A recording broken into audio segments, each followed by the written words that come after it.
বোতল হাতে না উঠে, মেয়েদের নিয়ে কোনো ধরনের বাড়াবাড়ি করা না হয়, আমাদের মায়েরা মেয়েরা শান্তি এবং নিরাপত্তার সাথে তারা যাতে লেখাপড়া করতে পারে, প্রতিটি ছাত্র যাতে তার মেধা বিকাশের জন্য উৎসাহ নিয়ে ঝাঁপিয়ে পড়তে পারে, সেই পরিবেশ সৃষ্টি করার প্রধান দায়িত্ব আজকে ইসলামী ছাত্র শিবিরের উপর অর্পিত হয়েছে।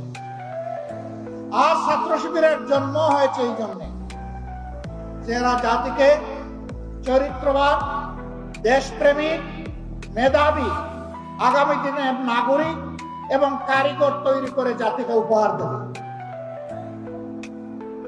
আগামী দিনের দায়িত্ব নেওয়ার জন্য এই ছাত্র সমাজকে আজকে প্রস্তুতি নিতে হবে। আমরা জীবনের একটা পর্যায়ে চলে এসেছি, আমরা যা পেরেছি লড়াই করেছি, বাকি লড়াইয়ের এই রুমাল, এই রিলে রেসের শেষ ডেস্টিনেশন পর্যন্ত শক্ত করে হাতে ধরে সামনের দিকে তোমাকে দৌড়াতে হবে। তুমি সেই ছাত্র শিবির।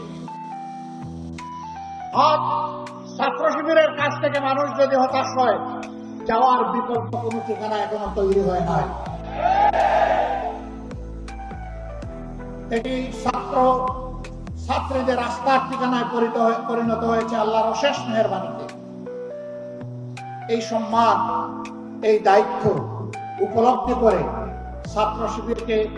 ছাত্র শিবিরের প্রতিটি কর্মী সমর্থককে নিজেদেরকে গড়তে হবে এবং তার সহপাঠীদেরকে গড়ার জন্য দায়িত্ব নিতে হবে। আজ বাংলাদেশে ইনসাফের বড় অভাব, আর সেই ইনসাফের ভিত্তি হচ্ছে আল্লাহর কোরআন। নবী মুহাম্মদুর রাসূলুল্লাহ সাল্লাল্লাহু আলাইহি সাল্লামের সুন্নাহ, কোরআন সুন্নাহকে বাদ দিয়ে দুনিয়ায় কোথাও ইনসাফ কোনো কালে কায়েম হয়নি, হওয়ার কোনো সম্ভাবনা নেই। এই ব্যাপারে আমরা খুবই ডেসপারেট।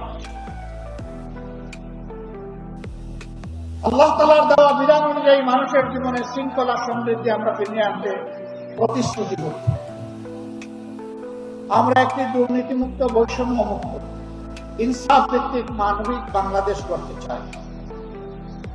এমন একটি শিক্ষা ব্যবস্থা তোমাদের জন্য আয়োজন করতে চাই, যে শিক্ষা ব্যবস্থা তোমাদেরকে মানুষের মতো মানুষ হতে সাহায্য করবে, যে শিক্ষা ব্যবস্থা তোমাদেরকে শিক্ষার চরম উৎকর্ষে পৌঁছে দেবে এবং এই শিক্ষা নিয়ে, উন্নত চরিত্র নিয়ে, দক্ষ কারিগর হয়ে তোমরা সমাজ গঠনে আত্মনিয়োগ করবে। আর একজন যুবক যুবতীও বেকার থাকবে না।